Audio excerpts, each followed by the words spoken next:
Okay, magandang araw sa atin lahat mga kababayan. Saan man panig kayo ng digdig naron. Dito na naman tayo sa another episode ng ating vlogs. Ito po ang inyong kaisa-isang political analyst sa buong mundo. Badong Aratiles po. Nagsasabing, habang pinipigil, lalo nang gigigil. Kung ano-ano lang nasabi. Okay, pag-uusapan po natin ngayon, ito po, no, sa kasawiang palad po, nilaglag po ng Committee on Justice si BP Sara sa botong 54-1. Isa lang po ang bumoto pabor para po hindi po sumang-ayon sa may substance itong reklamong impeachment laban kay BP Sara. Kasawi ang palad. Pag-usapan din po natin, ito po, yun pong naganap na pagsasampa ng reklamo ni BP Sara ng perjury dito po kay Madriaga. At syempre, pag-usapan din po natin, ito pong privilege speech na isinagawa po ni Erice sa pagkompronta sa kanya. Mukhang ang pinagbibintangan po ni Erice na mayroon pong kamay o mayroon pong ginawa si Sandro Marcos para matanggal siya. Matanggal sa bilang Senior Deputy Minority Floor Leader. Pampagana agad para uminit, sabi ni Amik, 499 pounds. Maraming salamat sa iyo, Amik, sa iyong pampagana. Okay, magsimula na po tayo. Wala na pong intro-intro. Pindot na. Okay. Unahin na po natin to, no? Yung pagsasampa ng reklamo ni BP Sara. Ito po ang kanyang pahayag.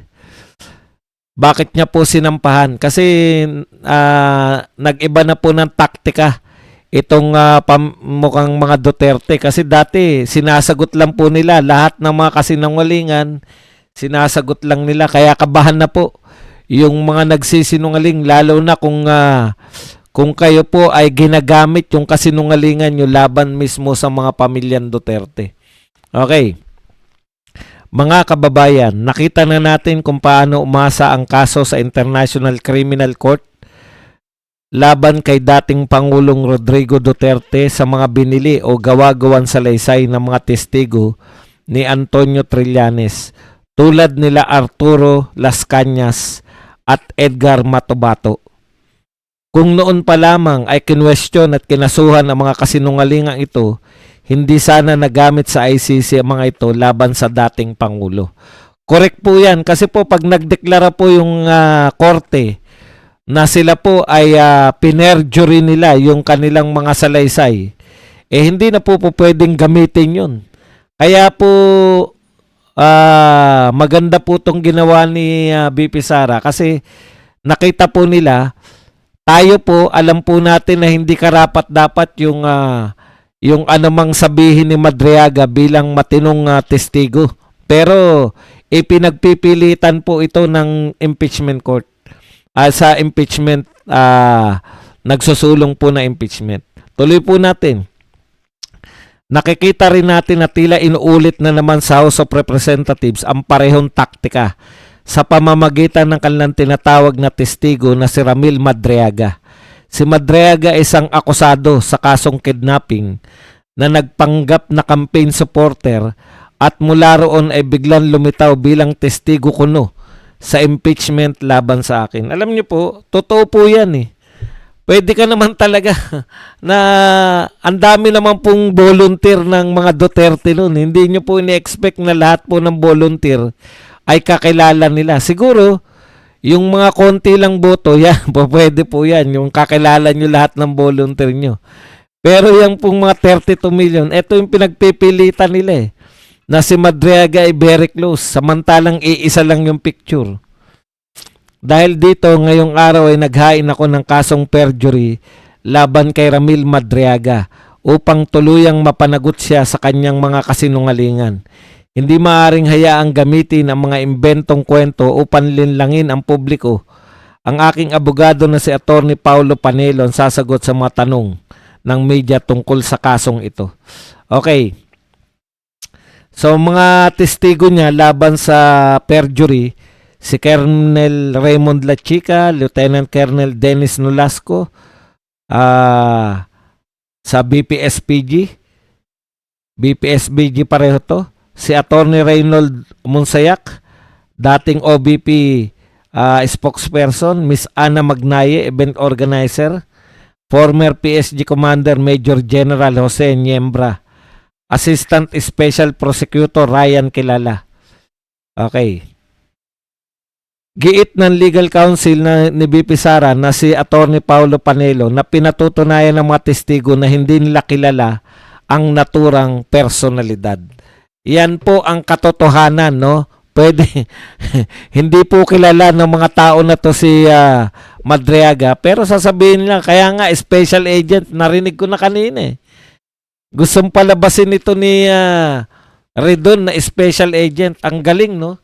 Si Redon parang siya yung katumbas ni Trillanes dito sa House of Representatives eh. Yung makita mo lang palang yung pagmumukha, yung manggigigil ka na. Alam mo yun. Okay, anyways. Punta na po tayo riyan sa mga kategorya na yan. Sa kategorya. So, ito po, importante po to kasi pinakinggan ko po kanina. Yung kahapon, di ko po gano'n napakinggan kasi maaga ako na high blood eh. Tiniis ko po kanina na makinig kahit mahaba at saka nakaka-high blood. Nakaka-high blood po talaga. Kung pinagtiyagaan nyo mula simula hanggang katapusan, ma-high blood talaga kayo eh. Bago magbirada, saktong-sakto. No? Mag-alas 2 o alas 2 nung in-announce nila yung 54-1, yung botohan. Hindi ko po in-expect na ganun kalaki. Akala ko very close yung laban eh. Akala ko dito yung marami na bumabaliktad. Ang isang revelasyon sa akin, yung anak ni Grace po. Talagang napakabata, no? Napakabata pero talagang garapal.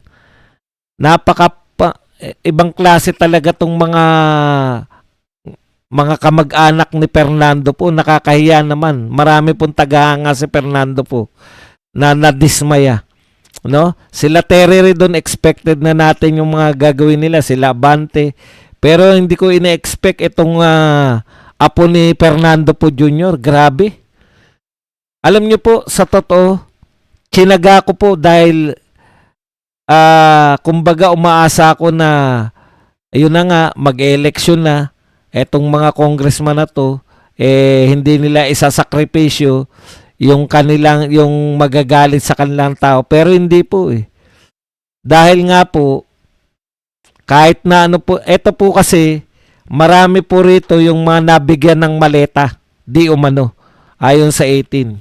Kung halos nabigyan po yan ng maleta, talagang wala po silang ibang way kung hindi i-impeach si BP Sara.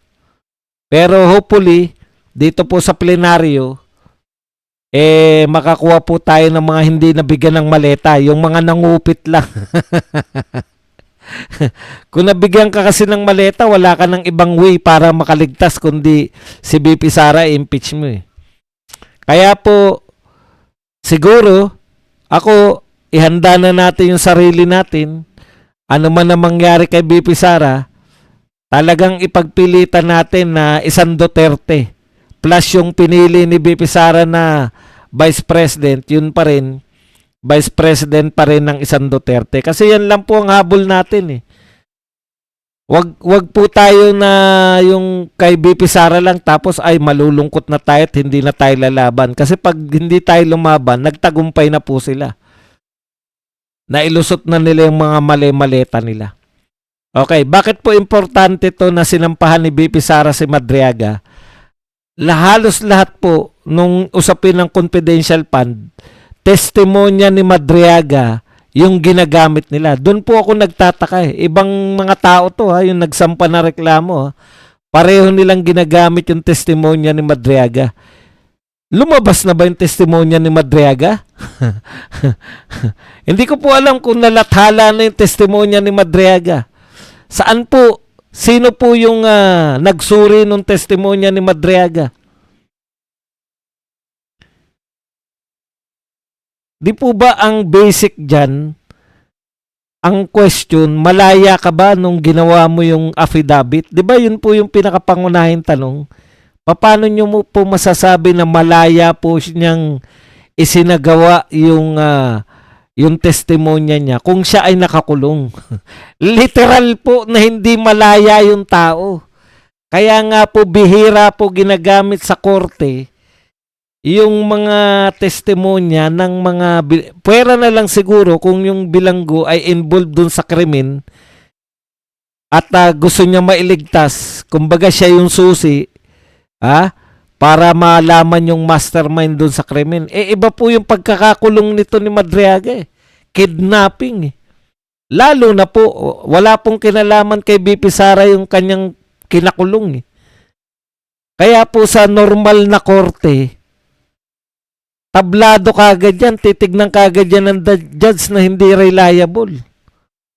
Kasi hindi po siya malaya in the first place. Literal po. Literal na nakakulong si Madriaga. O sige, pagbigyan na natin. Alam niyo po, ang maganda po niyan, kasi matagal pa dito pa lang sa Kongreso, 60 days. 60 days pa nilang bago nila susulat pa sila ng committee report. Tapos ibibigay nila sa plenary, mahaba-haba pa po . Baka at that time lumabas na po yung perjury, yung hatol sa madali lang naman pong yung kasong perjury, madali lang naman pong pagpasyahan yan . Kung gustong pagpasyahan, ibig sabihin, yari po lahat ng kanilang ebidensya dahil karamihan ng ebidensya nila tungkol sa mga paggasto sa pera ay galing kay Madriaga, yung involvement ni BP Sara. Kung mapapatunayan po na nagsinungaling yung kanilang main witness, yari na naman yung kanilang impeachment case. Kaya tama po yan. Salute po kay BP Sara na atake naman. Hindi na po ubra yung sagot-sagot lang ngayon kasi na-realize din ni BP Sara na hindi na po simpleng labanan to. Gumagamit na sila ng mga kasinungalingan para, di ba, sila Scanias tsaka si Matubato, nung pinakikinggan natin how unbelievable talaga yung mga pinagsasabi nila . Pero dahil hindi naman kilala ng ICC ang mga yan, tanggap lang ng tanggap. Okay.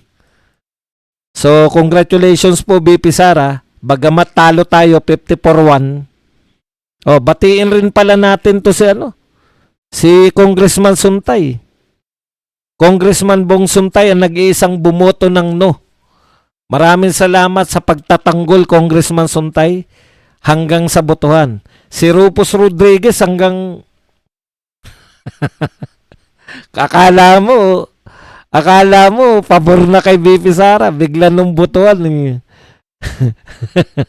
nag-yes pa rin . Ito po talaga si Congressman Bong Suntay lang po yung nanatili. Tapos bigla ako nagtaka, ba't hindi bumoto si Marcoleta? Yung pala hindi pala member ng committee. Ikaw talaga, Congressman, no? Ang ganda pa naman ng buhok mo. Sabi ko, bakit hindi bumoto si Congressman Marcoleta? Mukhang pati po yung pamimili ng mga miyembro ng committee na dali tayo, no? Ang galing ng ginawa nila, no? Talagang sa pamimili pa lang ng mga committee members, panay mga anti-Duterte. Anti-Duterte pala yan lahat. Kaya bawi tayo sa plenary, mga kapatid. Huwag kayong mag-alala. Matatapos din yan. Maniwala kayo sa akin, lahat po ng bagay. It's either due to natural causes. Alam niyo na. Yan lang po ang due to natural causes na magdidiwang ang buong bayan.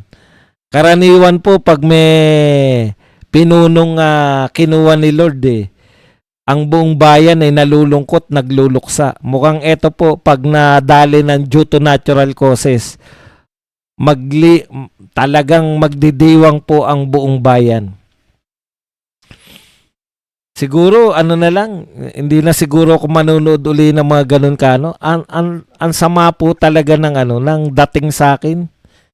Talagang high blood ako sa pakikinig. Hindi ka naman makapagsalita. Paano ka magsasalita doon, di?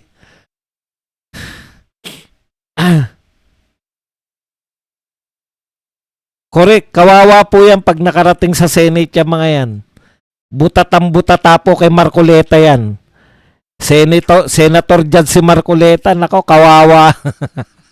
Ihandaan nyo na yung ano nyo. Ihandaan nyo na yung inyong katatagan. Wala. Hindi nga nila masagot eh. Pag tinatanong sila, anong basis nyo? Iba naman yung mga binabasa nila Abante. Sa bagay, hindi naman po prosecutor si Abante. Hanggang dyan lang po yan. Hindi po pandayo yan si Abante. Grabe yung apo ni Fernando po, no? Garapal na kagad. Ang bata mo pa, boy. Alam mo na.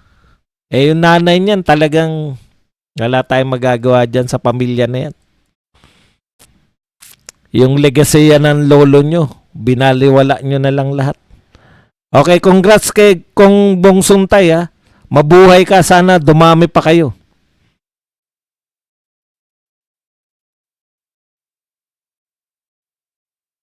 Eto po, si Attorney Kaufman po. Nakasubaybay pala si Attorney Kaufman sa nangyayari. Dahil po kay Boying.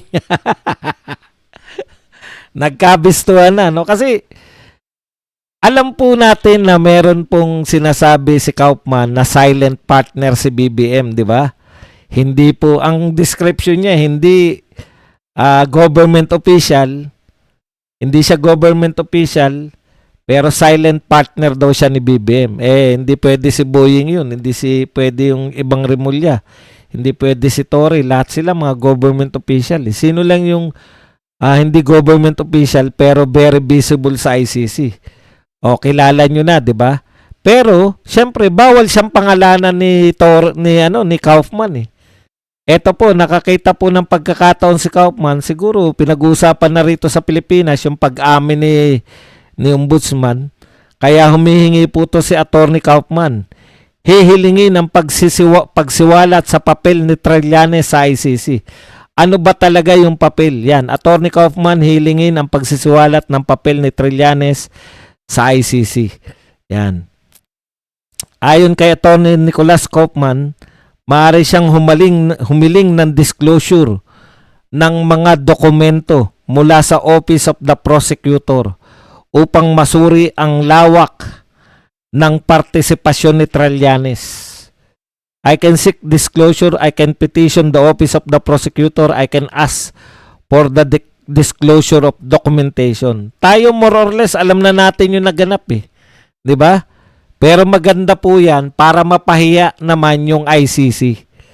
Kasi tahasan po namin sinasabi, nakakahiya kayo ICC kasi kayo ay nagagamit kayo ng mga politiko dito sa Pilipinas. Yung mga politikong kalaban ni Duterte, nagagamit po kayo. Isang maliit na bansa. Isang bansang minamaliit ng lahat. Halos walang kakayahan. Tapos kayo International Criminal Court, napapaikot kayo ng mga politiko dito. Hindi po ba nakakahiya yun, ICC? Yan lang ang bawi natin eh. Sa tindi ng ginawa nyo kay Tatay Digong, ang pinakabawi lang namin sa inyo. Napapaikot kayo ng mga politiko. Hindi kayo ang nagpapaikot dito sa Pilipinas. Kayo po pinaiikot ng mga politiko dito sa Pilipinas. Kaya mas nakakahiya kayo. Nagtagumpay na kayo lahat ngayon. Na with substance. Sabi ko nga, sige, tuloy na natin sa yan. Alam nyo po, okay na rin eh. Ako sa totoo lang, Kasi tatablahin naman po yan ng Senado. Naniniwala po ko dahil ang dami po re-electionist eh. 8 yung re-electionist sa Senado. Tapos yung mga hindi pa papabor. So malamang tablado po yan sa Senado. Mabuti na rin yan kasi talagang instant sila po hirap na i-project yung mga kandidato nila. Si Leni, si Hontiveros. Tayo po, nasa sentro po lagi ng balita yung ating kandidato. Imagine niyo po, free yan. Kahit walang binabayaran si BP Sara ng mga bayarang press. Opo, bayaran kayo. Maliban sa SMNI tsaka Net25, bayaran kayo. Maliban po, no? Baka may maliliit pang press, hindi rin po yan. Yung mga malalaki yung sinasabi ko, baka masaktan naman kayo. Yung mga malalaki po. Biruin nyo yun, hindi na nagbabayad ng press si BP Sara. Hindi na nagbabayad pwede na siyang hindi magbayad ng PR niya na malaking halaga. Araw-araw siya nasa balita. Lalo na pag napunta sa Senado yan. Magbabackfire sa inyo lahat eh. Di ba? Manunood yung tao sa Senate hearing. Hindi lang po si BP Sara ang mapapanatili yung kasikatan. Sino pa po ang sisikat? Di yung pinakamagaling mag-argumento sa Senado. Yung tinatawag nilang neophyte na senator. Walang iba si Marcoleta. Instant. Kasi babakbakan ni Marcoleta yan eh. Yung mga, ano to? Anong klase tong tatanggalin ninyo dahil sa haka-haka ninyo? Babakbakan sigurado yan ni Marcoleta yung mga yan. Di ikasisikat po ni Marcoleta yan. Saktong-sakto kung siya yung napipisil ni BP Sara na Vice President. Babalik sa inyo. Itong impeachment trial, maganda-gandang puhunan po to. Para po sa promotion ni BP Sara. Baliktad kayo. Yung iniisip ninyo,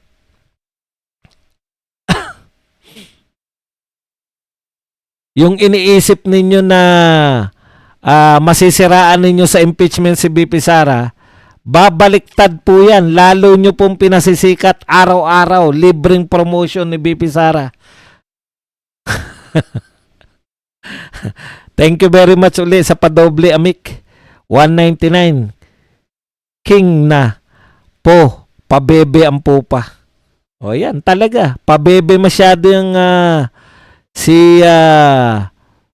ano ang pangalan nun? Nipo? Brian ba? Okay. Ito po, punta po tayo sa next topic natin. Alam nyo po, ang ganda po ng speech ni Erice. Kaya po natin yung hindi pinapalabas minsan yung mga speech kasi masyadong mahaba tapos maiinip lang kayo. Ito po, ipaparinig ko po sa inyo yung mismong speech na ni Erice na inakusahan niya po na pinatawag siya ni Sandro Marcos. Napaka-diktador pala nitong si Sandro Marcos, no? Ibang klase, hindi po sanay sa Talagang nasa lahi po pala talaga, pati pagiging diktador ng lolo niya, nakuha niya. Lahat po ng masasamang attitude ng kanyang pamilya, namana pala nito ni Sandro Marcos. Pero mahirap po ipaliwanag to eh. Kinakailangan na lang natin pakinggan si Erice sa kanyang speech at magre-react na lang po ako panapanahon. Ayan. Para may mga bago naman tayong mga ginagawa sa channel natin. Yung mga sinasabing mga sikat na na vlogger na kaya din natin yan. Pucha. Ito po, makikinig tayo ng speech nito ni Erice at panapanahon puputulin natin yung kanyang speech para tayo dumakdak. Asan na ba? Isandali lang ha. Isandali lang.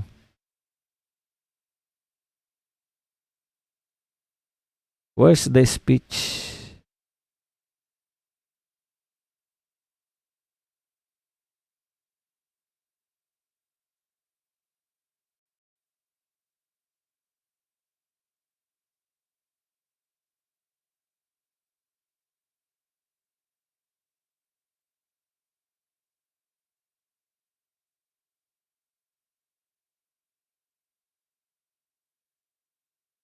Durog sila kay Egay, may crossbreed na kasi ni Lisa.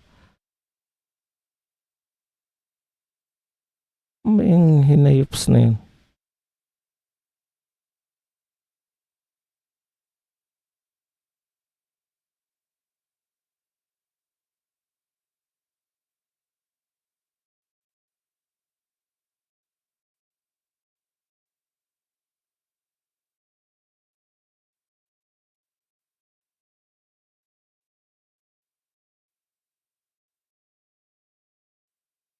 Okay, pakinggan po natin.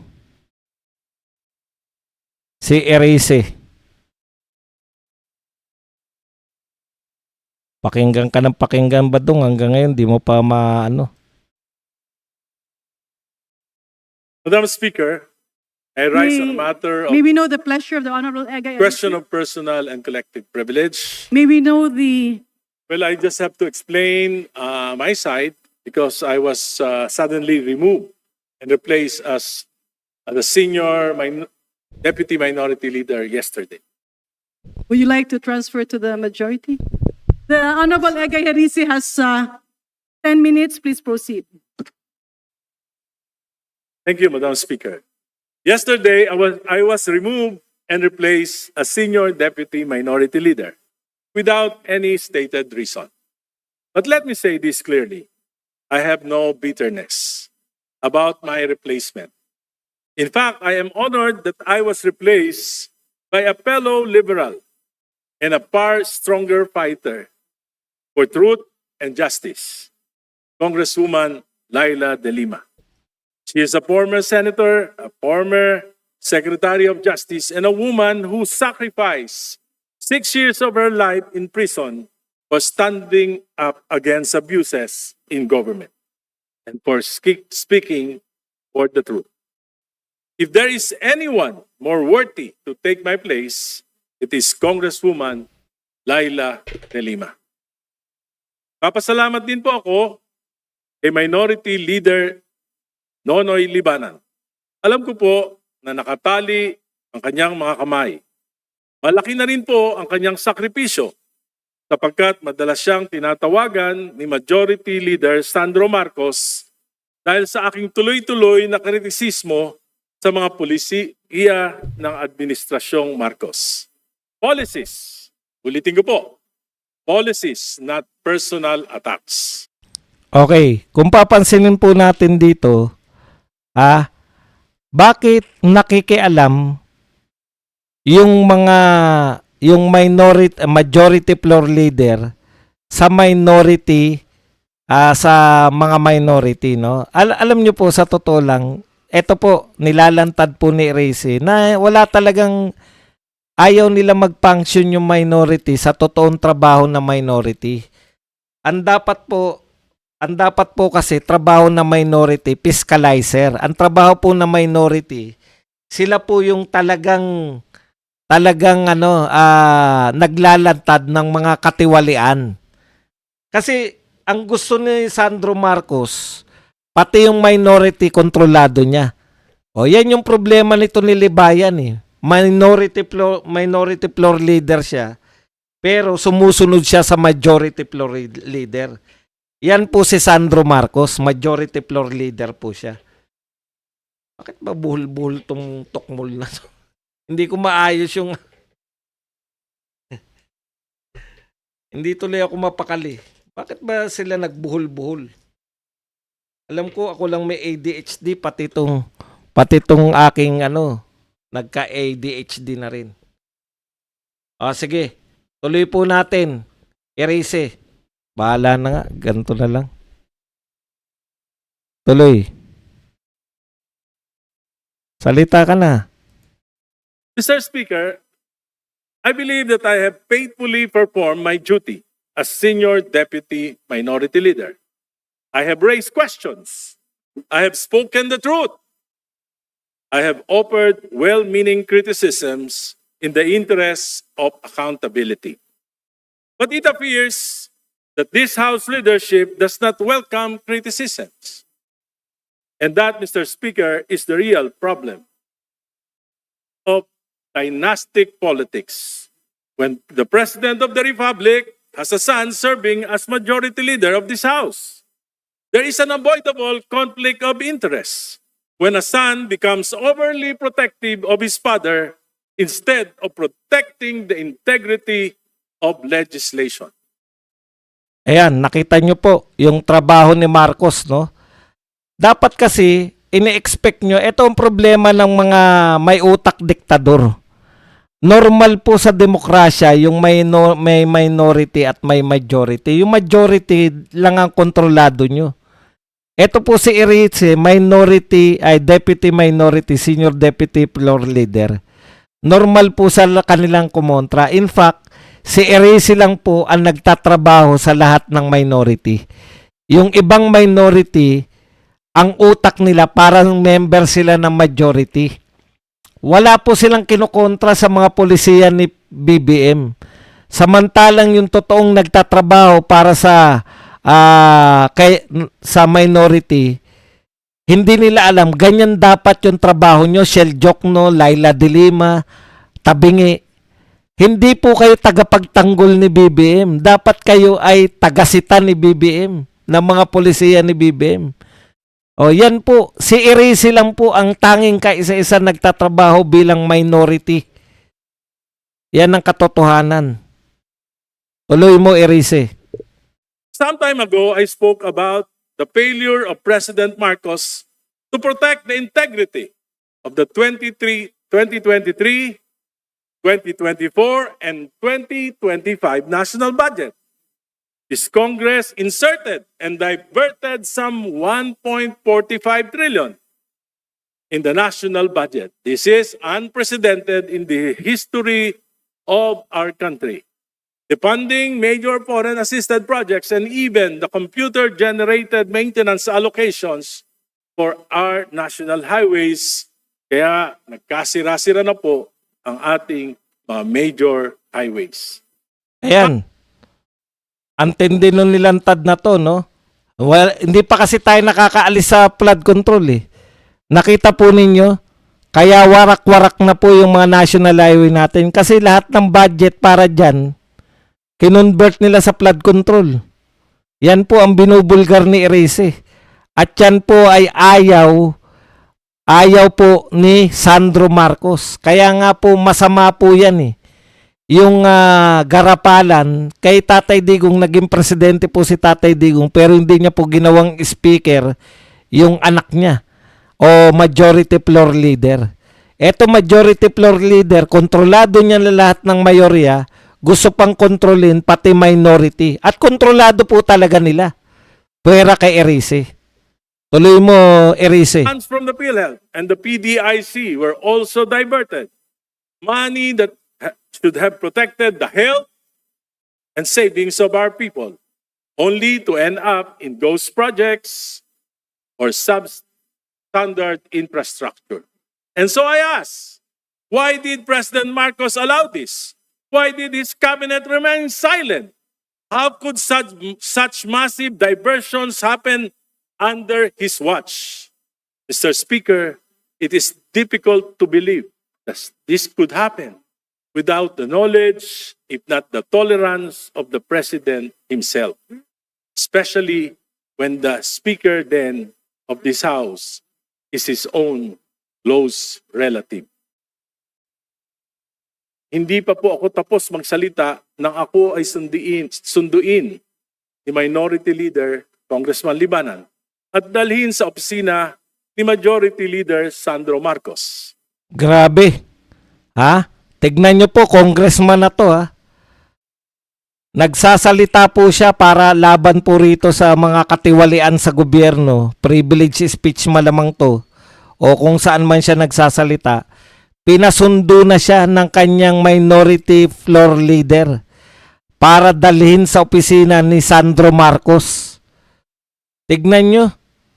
Oposisyon dapat to, minority po to. Tama lang po yung ginagawa niya.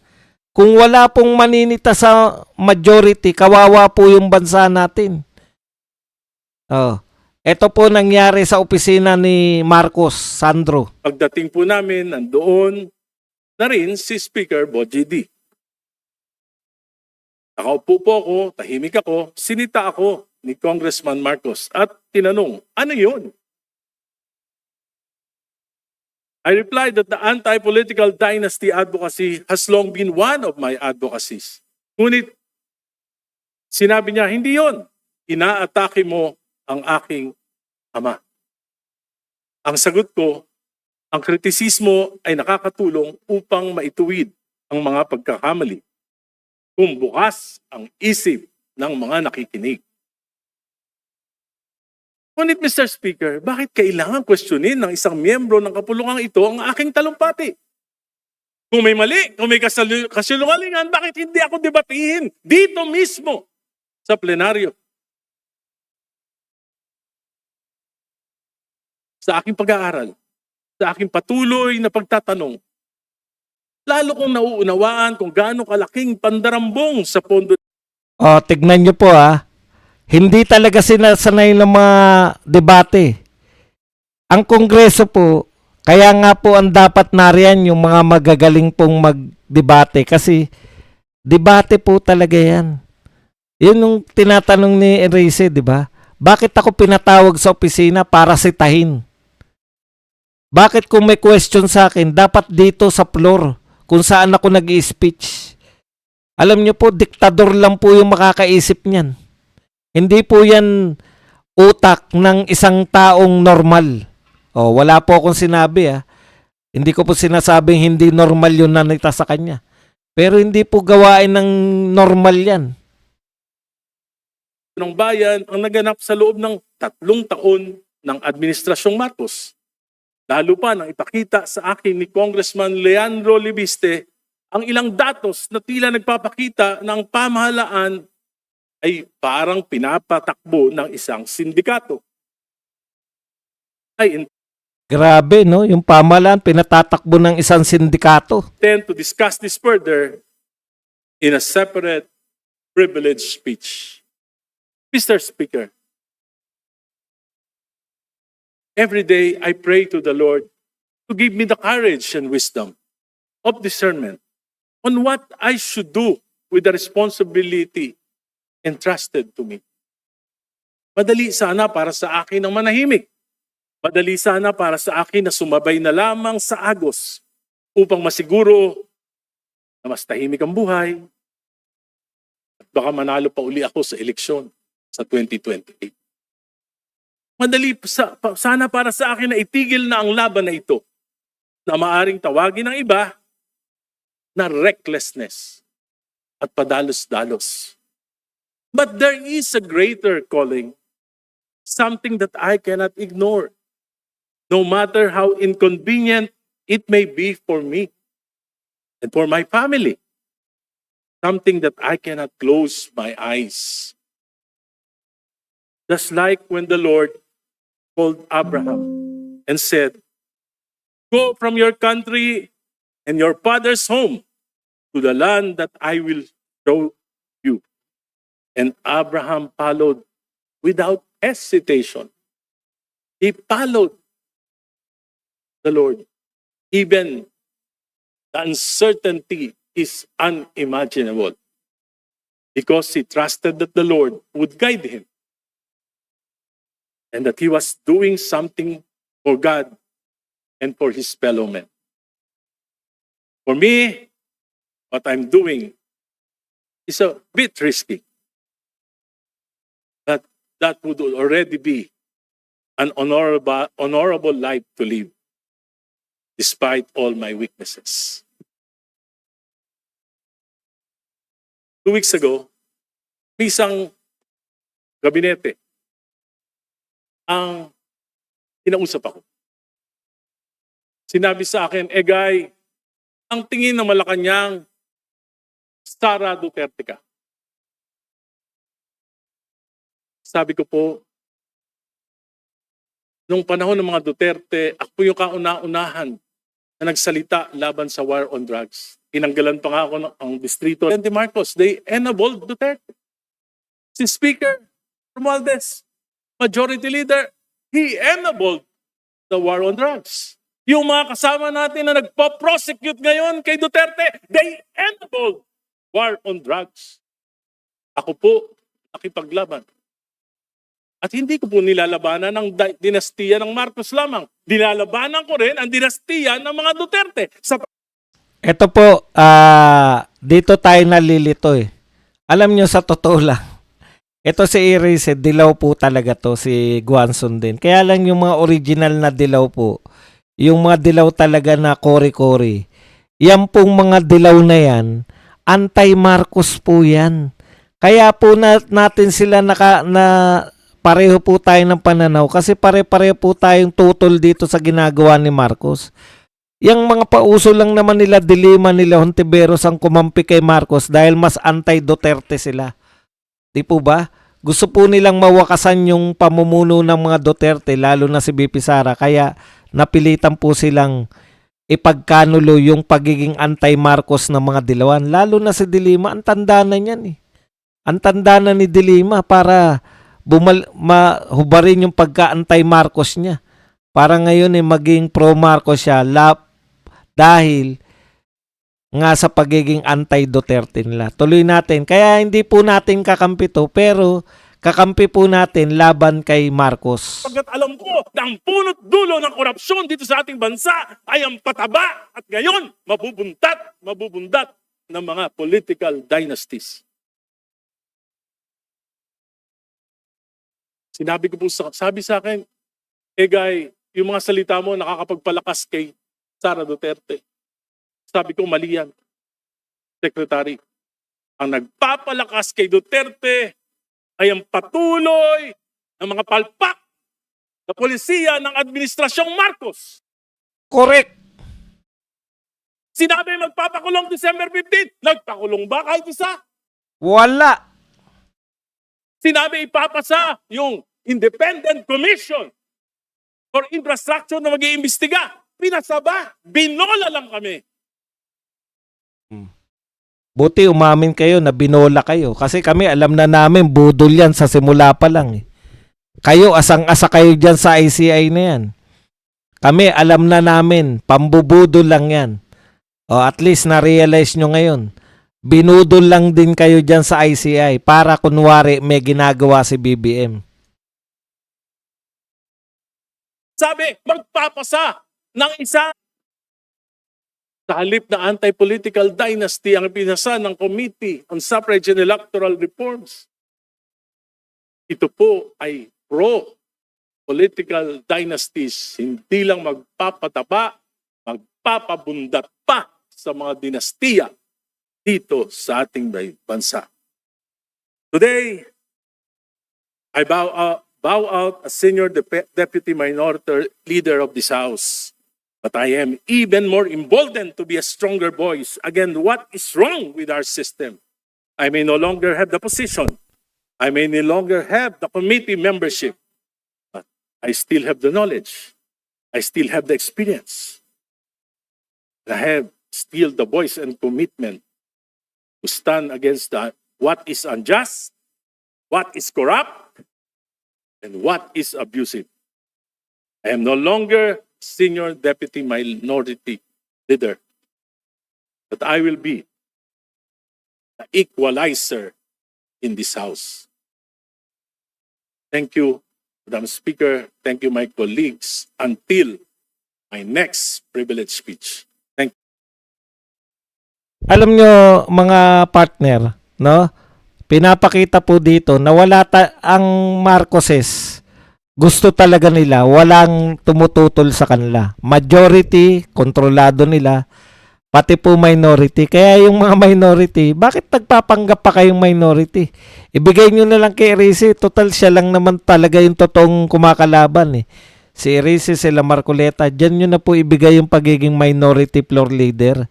Total, kakampi naman kayo ni Sandro Marcos. Sumapi na kayo sa majority para wala na pong pikian. Okay, medyo i-advance po natin kasi magsasalita po si Garin. Mabubwisit lang po tayo. May gusto pa po akong may gusto pa po akong malaman, mapakita sa inyo. Hindi, maganda pala to, yung nagtalo po sila ni Garin. Sige, tuloy po natin para masayahan tayo. Ang may kasalanan. May I inquire, Mr. Speaker, distinguished colleagues, to the Honorable Egay Erice, paano po ba pinipili ang isang senior deputy minority leader? Well, alam na po lang po natin yan, Mr. Speaker. Hindi ba lang naman ngayong administrasyon na ito, ng mga nakaraang administrasyon, hindi po tayo pumipili talaga ng minority leader kung walang blessing ng leadership ng House. Ibig sabihin, distinguished speaker, nung ikaw ay naging senior deputy minority leader, ito ay may sabwatan sa mayorya? Ang ganito po ang nangyari nung ako po ay nirekomenda na senior deputy minority leader ni dating senior deputy minority leader Paul Dasa. Well, Hinirap Mr. po ako. Excuse me po. Mr. Tapusin Speaker, niyo lang I po have ako. the name senior deputy minority leader. Noong 19th Congress. Well, Paul Mr. Dasa. Paul Nirekomenda Daza. niya po ako. Sabi niya, kakausapin niya si minority leader Nonoy Libanan upang ako ang kanyang maging kahalili. Ibig sabihin, Mr. Speaker, ang Hindi pa po ating ako tapos. kagalang-galang Hindi pa na po. kasamahan na si Honorable Patapusin niyo Egay muna ako, bakit Erice niyo ako ay tanungin? hindi pinili ng minorya? Antindi talaga eh, no? Ayaw patapusin si Erice. Tinatanong niya, tapos ayaw patapusin yung sagot.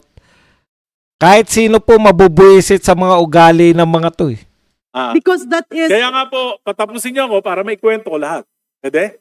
yeah, but can Kung I pwede lang ako. Kung pwede, can I have, pagkatapos pwede niyo ako can I tanungin. have a direct answer, Mr. Speaker? I am Kasi directly answering nakakagulat. you. Yeah, Mr. But, Speaker, my question is Honorable- very simple. Napili ba siya ng isang former member of the House? Because that is very Nirekomenda unparliamentary. po. He's putting some words on my mouth. Honorable- Ang sinabi ko po, nirekomenda Session ko suspended. kay